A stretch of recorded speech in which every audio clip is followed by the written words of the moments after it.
అపార్ట్మెంట్స్లో జీవించే వాళ్ళకి వాస్తు ఆచరించుట సాధ్యపడదు, ఎలా రక్షణ పొందాలి అని నిరాశ నిస్పృహతో ఉండేవారికి వాస్తు తెలియజేస్తాను. అపార్ట్మెంట్లో ఉన్నప్పుడు ఖండవాస్తు అంటారు. ఆ గ్రౌండ్లో బలమైన వాస్తు దోషం ఉన్నప్పటికీ ఆ ఒక్క అపార్ట్మెంట్లో ప్రతి ఒక్కరికి ఎక్కువ హాని జరగదు. అక్కడ ఒక స్థలంలో ఒక కుటుంబము జీవిస్తుంటే ఆ యొక్క దోషం ఆ ఒక్క కుటుంబం మీదే చూపించుద్ది. కానీ అదే స్థలంలో 50 నుంచి 100 కుటుంబాలు జీవిస్తూ ఉంటారు.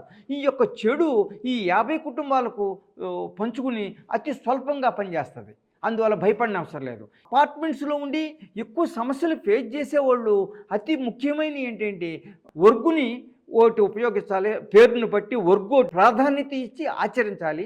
రెండోది వాస్తు గణితాన్ని ఆచరించి తీరాలి. అతి ముఖ్యమైనది అపార్ట్మెంట్లో జీవించే వారికి వాస్తు గణితం అనేది అతి ముఖ్యమైనది. ఈ వాస్తు గణితం నిర్మాణం అయిపోయిన దానికి ఎట్లా సాధ్యపడుతుందనే అపోహ అవసరం లేదు. ఇంటూ ఇన్ చుట్టూ గోడలకు స్కట్టింగు అంటిస్తారు.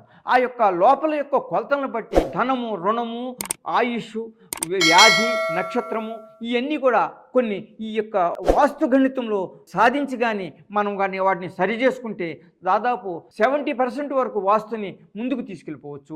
వాస్తు యొక్క మంచిని మనం పొందొచ్చు. అది ఎట్లా సాధ్యం అంటే మందాన్ని పెంచుకోవచ్చు, తగ్గించుకోవచ్చు చుట్టూ స్కట్టింగ్ అడ్డించే కాదు. అదేవిధంగా ఎత్తు పొలాలను కూడా ఎత్తుపొలాలు లివిల్స్ 2 నియమాలతోటి అపార్ట్మెంట్లో ఉండేవారు పూర్తి న్యాయం పొందొచ్చు. అధైర్యపడవసరం లేదు. ఈ విధమైన వాస్తు ఆచరిస్తే కొన్ని రంగులతో వాస్తు దోషాన్ని కూడా పోగొట్టుకోవచ్చు. అంటే అన్ని దోషాలు పోతాయంటే అన్నీ కాదు, కొన్ని దోషాలకు కొన్ని రంగులు కొన్ని గోడలకు వేసుకుంటే ఆ దోషం పోతుంది. అది అనుభవపూర్వకంగా మీకు కూడా తెలుస్తుంది. అంటే రంగు వేయటం ఏంటి, దోషం పోవటం ఏంటి యొక్క సందేహం ఇప్పుడు మీకు కలగొచ్చు. కానీ అగ్నిపోతం, అగ్నికి రూపం ఉన్నది. రూపం నువ్వు ఒక దాన్ని చూస్తే ఆనందిస్తావు, ఒక దాన్ని చూస్తే విచారాన్ని వ్యక్తం చేస్తావు, ఒక రంగును చూస్తే నీకు కోపం వస్తుంది, ఒక రంగును చూస్తే డల్ అవుతావు.